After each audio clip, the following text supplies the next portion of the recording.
I love financier pans, and financiers are actually French for ingot. They look like little gold ingots.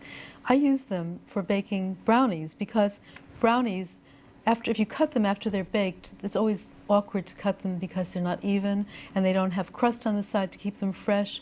But in these pans, each one is the exact same size, and also they have a very fine crust that's sealed in. Plus, it's really easy to unmold them, especially in the silicone.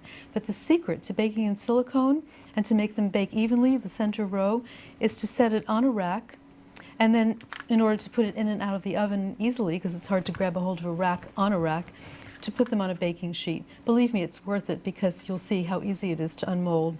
Now, the first thing I do, even though silicone is a very non-stick material, is I spray it with the grease and flour, because that way it's chocolate, and chocolate never wants to unmold from anything 100%. But after spraying it with grease and flour, I take a damp cloth and clean the top, because it will bake onto the silicone, and not that it would hurt it, but it wouldn't look as attractive. And since I love my equipment, I love to keep it looking really pretty and good. You can put this in the dishwasher as well, but it won't take off baked off things like that. So in order to get the brownie batter or financier batter into these depressions, you can spoon it in, but I love using a pastry bag, especially since they've been making disposable plastic ones that you can just throw out when you're done. You don't even need to have a pastry tip. You can just cut the tip off. And in order to keep it leaking out the back, we used a paper clamp. But it's a great thing to use for kids, or using a zip seal bag that you can zip shut, because when kids use these bags, they grab it in the middle and the icing or whatever your batter is coming up the top.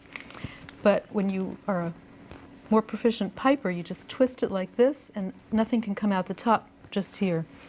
And you can see how easy it is and how quick to pipe the batter in.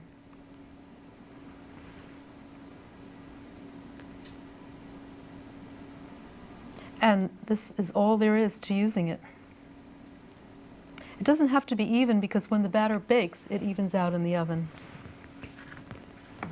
These are the brownies that are now completely cool in the pan. I let them cool on the rack, and you'll see how easy it is to unmold them.